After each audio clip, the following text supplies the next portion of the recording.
Ezekiel chapter 3. And he said to me, Son of man, eat what is before you, eat this scroll, then go up and speak to the people of Israel.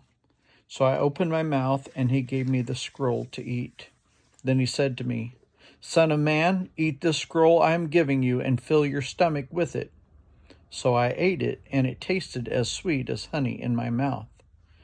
Then he said to me, Son of man, go now to the people of Israel and speak my words to them.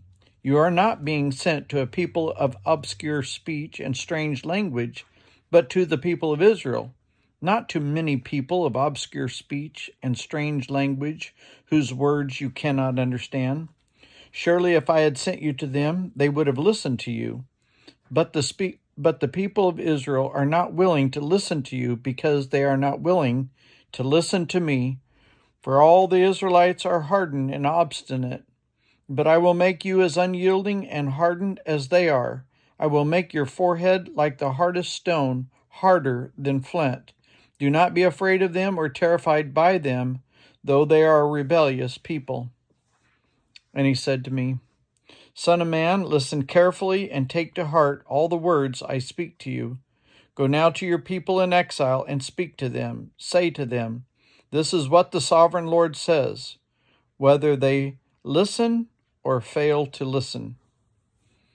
And the Spirit lifted me up, and I heard behind me a loud rumbling sound, as the glory of the Lord rose from the place where it was standing.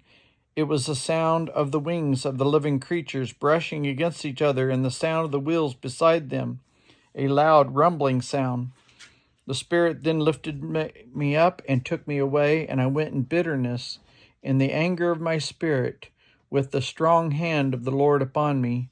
I came to the exiles who lived at Tel Aviv, near the Kibar River, and there, where they were living, I sat among them for 7 days, deeply distressed. At the end of 7 days, the word of the Lord came to me, Son of man, I've made you a watchman for the people of Israel. So hear the word that I speak, and give them warning from me, which I say to a wicked person.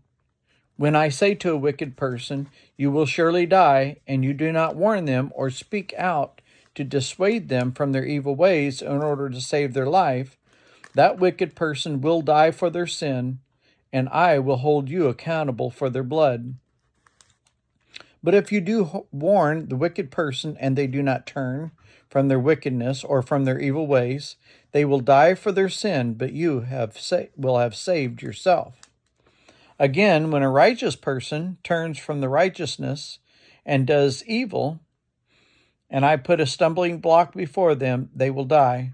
Since you did not warn them, they will die for their sin. The righteous things that person did will not be remembered, and I will hold you accountable for their blood. But if you do warn the righteous person not to sin, and they do not sin, they will surely live because they took warning, and you will have saved yourself.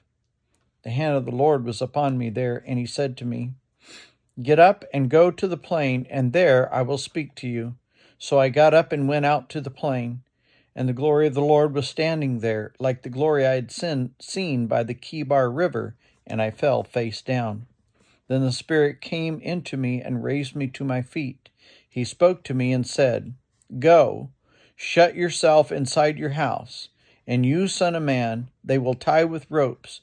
You will be bound, so that you cannot go out among the people. And I will make your tongue stick to the roof of your mouth, so that you will be silent and unable to rebuke them, for they are a rebellious people. But when I speak to you, I will open your mouth, and you shall say to them, This is what the sovereign Lord says.